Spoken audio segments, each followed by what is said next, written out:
Motor পিছে কি ক'ব এই ৰাষ্ট্ৰীয় এই পথছোৱাৰ যি দুৰৱস্থা ইয়াক লৈ কি ক'ব? হয় চাওক, আমাৰ এই ৰাস্তাটো মানাহ ৰাষ্ট্ৰীয় উদ্যানৰ এটা মুখ্য পথ। এই ৰাস্তাৰে আন্তঃৰাষ্ট্ৰীয় পৰ্যায়ৰ বিভিন্ন পৰ্যটকসকলে এই ৰাস্তাৰে অহা যোৱা কৰে। আৰু যিহেতু যোৱাকালি আমাৰ মানাহ ৰাষ্ট্ৰীয় উদ্যানখন অপেনিং কৰিলে, মুকলি কৰিলে, গতিকে আজিৰে পৰা অৰ্থাৎ যোৱাকালিৰ পৰা আৰম্ভ হৈছে পৰ্যটক যোৱাৰ। তেওঁলোকে বিভিন্ন মানাহত যায়, বিভিন্ন ধৰণৰ তেওঁলোকে যিটো মানাহৰ প্ৰাকৃতিক সৌন্দৰ্য তেওঁলোকে উপভোগ কৰিব, তাৰ লগতে জীৱ জন্তুবোৰ তেওঁলোকে উপভোগ কৰিব। কিন্তু এই সময়ত এই ৰাস্তাটোৰ যিটো পথলগা অৱস্থা, এটা দুৰ্ভাগ্যজনক কথা। এইটো আমি ইণ্টাৰনেশ্যনেল ৰাস্তা বুলি ক'ব লাগিব, কিন্তু এই চৰকাৰখনে কোনো গুৰুত্ব আৰোপ কৰা নাই। কিন্তু আমি অনুৰোধ জনাইছোঁ এই চৰকাৰখনক, এই যিটো মানাহৰ যিটো মুখ্য প্ৰৱেশ দুৱাৰ ৰাস্তা, এই ৰাস্তাটো অনতিপলমে মেৰামতি কৰি সুন্দৰ এখন ৰাস্তা, বিজ্ঞানসন্মতভাৱে ৰাস্তাটো মেৰামতি কৰিব লাগে। আৰু আমাৰ যিটো লোকেল, আমাৰ সমষ্টিৰ যিটো MLA, তেখেতৰ হস্তক্ষেপ বিচাৰিছোঁ। তেখেতে আমাৰ চৰকাৰক হস্তক্ষেপ কৰিব লাগে, হস্তক্ষেপ কৰি এই ৰাস্তাখন অনতিপলমে কৰিব লাগে।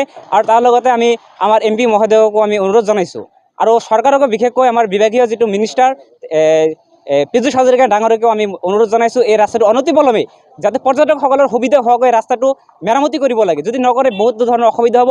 আৰু তেনেহ'লে আমাৰ যিটো মানাহ ৰাষ্ট্ৰীয় উদ্যানৰ যিটো আমাৰ গৌৰৱ, আমি বেলেগ ৰাষ্ট্ৰৰ মাজত আমি লৈ যাব নোৱাৰিম, কাৰণ ৰাস্তাটো বেয়া, কেনেকৈ মানুহ অহা যোৱা কৰিব। গতিকে চৰকাৰখনে কেৱল 2-3টা বস্তুতে লাগি আছে। কেৱল হিন্দু মুছলমানৰ যিটো সাম্প্ৰতিক মিলনৰ ৰাজনীতি তেওঁলোকে কৰি আছে।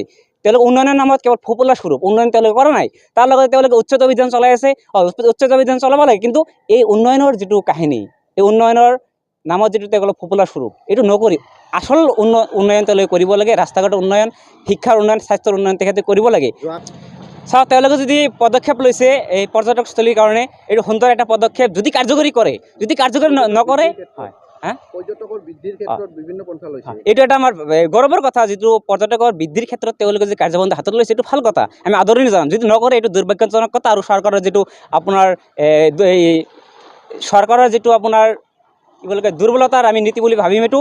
আৰু যদি চৰকাৰে পৰ্যটকৰ বৃদ্ধিৰ ক্ষেত্ৰত তেওঁলোকে কাৰ্যপন্থা হাতত ল'ব লাগে, প্ৰথমতে তেওঁলোকৰ প্ৰথম কামটো হ'ব যিটো যাতায়াতৰ ব্যৱস্থা, যিটো মূল যাতায়াতৰ ব্যৱস্থা, এইটো মানাহ মানাহ ৰোড বুলি আমি জানো, এই ৰাস্তাটো তেওঁলোকে অনতিপলমে মেৰামতি কৰিব লাগে। মেৰামতি কৰিলেহে পৰ্যটকসকলে অহা যোৱাত সুবিধা হ'ব, যাতায়াতৰ সুবিধা হ'ব। যদি যাতায়াত বেয়া থাকে, তেওঁলোকে কেতিয়াও এনেকুৱা ধৰণৰ নাহিব, পৰ্যটক নাহিব। আৰু যিসকলে আহিব, নেক্সট বাৰ নাহে, আৰু বেলেগও কৈ দিব আমি নাযাওঁ, মানাহত নাযাওঁ, কাৰণ মানাহৰ যিটো যাতায়াত অৱস্থাটো বেয়া। গতিকে প্ৰথম কামটো যাতায়াতৰ যিটো যাতায়াতৰ সুব্যৱস্থাটো প্ৰথমতে কৰিব লাগে। নহ'লে আমাৰ মানাহ ৰাষ্ট্ৰীয় উদ্যানৰ যিটো গৌৰৱ, আমি প্ৰাকৃতিৰ ৰাণী বুলি কওঁ মানাহ ৰাষ্ট্ৰীয় উদ্যানক, সেইটো আমি গৌৰৱ কৰিব নোৱাৰিম। প্ৰথমতে ৰাস্তা ঘাটটো ব্যৱস্থা কৰিব লাগে। আপোনালোকে দেখাই দিব পাৰিব ৰাস্তাৰ যিটো পথলগা অৱস্থা বহুত বেয়া, বৃহৎ গাঁত, মানে প্ৰকাণ্ড গাঁত। আৰু এটা কথা, এই ৰাস্তাটি দৈনিক হাজাৰ ষ্টুডেণ্ট, ছাত্ৰ ছাত্ৰী, কলেজীয়া স্কুলীয়া ছাত্ৰ ছাত্ৰীসকলে অহা যোৱা কৰে। তেওঁলোকৰ এটা বহুত অসুবিধাৰ সন্মুখীন হৈছে। আৰু যিসকলে সৰু গাড়ীবিলাকৰ অসুবিধা হৈছে, বিশেষকৈ আমাৰ এইটো কৃষি প্ৰধান অঞ্চল, এই অঞ্চলৰ কৃষক ৰাইজসকলে যিটো বৰপাৰ পাইকাৰী চব্জি বজাৰ তেওঁলোকে চব্জি লৈ যায়, তেওঁলোকে যাব নোৱাৰে, বহুত অসুবিধা হয়। গতিকে এই ৰাস্তাৰ কাৰণে আমি বহুতো অসুবিধাৰ সন্মুখীন হৈছোঁ। অনতিপলমে বিভাগীয় মিনিষ্টাৰ, অসম গভৰ্ণমেণ্ট, তাৰপিছত আমাৰ লোকেল MLA, লোকেল MP অনুৰোধ জনাইছোঁ, তেওঁলোক হস্তক্ষেপ কৰি চৰকাৰৰ ওচৰৰ পৰা যাতে এই দাবীটো তেওঁলোকে কৰিব পাৰে।